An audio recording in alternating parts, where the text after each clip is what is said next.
When you think of Vikings, you probably picture long ships slicing through the North Sea, raiders landing on foreign shores, and treasure carried back to Norway. But in truth, the modern descendants of those Vikings pulled off a far greater red hand.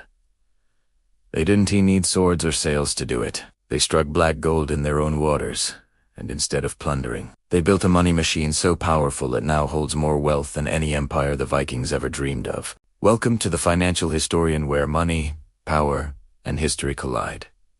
And nothing is ever as simple as it looks. This is the story of how Norway turned oil into the world's largest sovereign wealth fund, and what it teaches us about the laws of money and power. To understand the miracle, you have to start with where Norway stood before oil. In the early 20th century, Norway was not rich. It was a modest nation on the fringes of Europe, living off fishing, shipping, and small-scale industry. For centuries, Norwegians survived through hard labor and by sending their sons to sea. Even after independence from Sweden in 1905, Norway remained one of the poorer nations in Western Europe. No one in 1950 would have predicted it would one day become one of the wealthiest societies on Earth.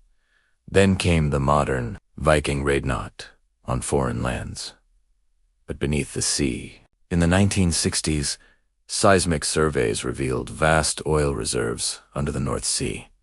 And in 1969, the Ekofisk field was discovered, one of the largest oil fields in the world. For a nation of barely 4 million people, it was staggering. It was as if the gods had opened a treasure chest under the waves. But history had a warning written all over it. Most countries that strike oil end up cursed by it. Economists call it the resource curse, the paradox of easy money that destroys nations. Oil wealth fuels corruption, inflates currencies, and hollows out industries. Venezuela, Nigeria, even Saudi Arabia became symbols of how oil can make a country rich and fragile at the same time.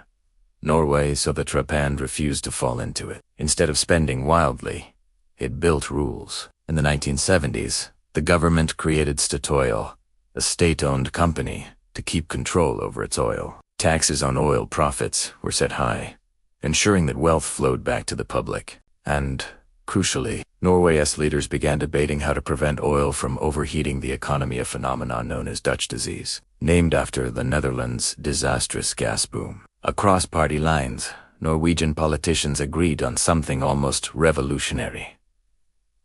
This treasure wasn't theirs to spend. It belonged to the Nashanta generations not yet born. In this restraint, the Norwegians revealed a deeper Viking instinct. Long-term thinking. The Vikings once built ships strong enough to cross oceans. Their descendants built institutions strong enough to outlast empires. In 1990, Norway created the Government Petroleum Fund, later renamed the Government Pension Fund Global. Its rules were simple and strict. All oil revenues flowed into the fund. The government could spend only a small fraction of it, each year capped at about 4% of its value. The rest would be invested globally, across stocks, bonds, and real estate. This was not a rainy day fund. It was a fortress, a financial longship, designed to sail through storms for centuries. At first, the numbers were modest. Oil money trickled in, and returns took years to appear. But like a patient crew rowing through the night, discipline paid off. By the 2000s, the fund had exploded into the hundreds of billions. Today, it stands at over $1.5 trillion, the largest sovereign wealth fund on Earth. It owns roughly 1.5% of all listed stocks in the world, with real estate holdings in New York, London, and Paris. For every Norwegian citizen, that amounts to about $250,000. That's more treasure per capita than any Viking raiding party ever carried home. But the real secret wasn't oil, it was restraint. When oil prices surged, Norway didn't splurge. While others spent on subsidies, palaces, or vanity projects, Norway stuck to the 4% rule. No matter how rich the fund grew, the government could draw only a small fraction of it each year. It was political dynamite, telling politicians they couldn't touch the mountain of gold beneath their feet, but it held. The result was remarkable stability. Inflation stayed low. The currency avoided overheating, and the wealth of tomorrow stayed protected from the greed of today. Transparency became another cornerstone. Most sovereign wealth funds operate in secrecy. Norway's became one of the most transparent in the world. Every citizen can see where the money is invested. Ethical guidelines forbid investing in companies that violate human rights or destroy the environment. Imagine if Viking raiders had not only brought treasure home, but kept public ledgers of every coin. That's how radical this transparency was in global finance. Meanwhile, the contrast abroad was brutal. Venezuela, once rich in oil, spent recklessly and collapsed when prices fell. Nigeria's oil wealth vanished into corruption. Even Saudi Arabia, awash in petrodollars, built grand projects while struggling to diversify. Norway's strategy flipped the pattern. It turned oil into an investment machine designed to outlive oil itself. As the world shifts toward renewables, Norway's fortune is already secure and invested in global markets rather than buried in barrels. Still, the model isn't perfect. Critics point out the irony. A fund built on fossil fuels now positions itself as an ethical investor. Others warn that future leaders could grow complacent, spending more and saving less. As the memory of scarcity fades, and like any investor, Norway's fund is vulnerable to global market swings. But compared to the fate of most resource-rich nations, Norway's story is not luck.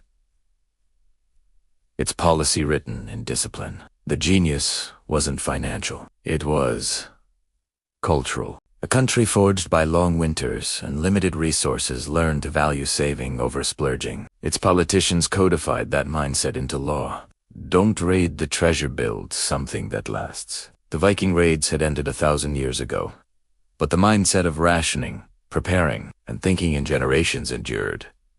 Today, the Viking Money Machine is more than a fund. It's a shield. When crises hit from the 2008 crash to the 2020 pandemic, Norway dipped into its reserves instead of drowning in debt. While other nations borrowed trillions, Norway simply opened its vault. That's not just comfort. It's sovereignty. A country of 5 million people sits on a fund larger than the GDP of most major economies.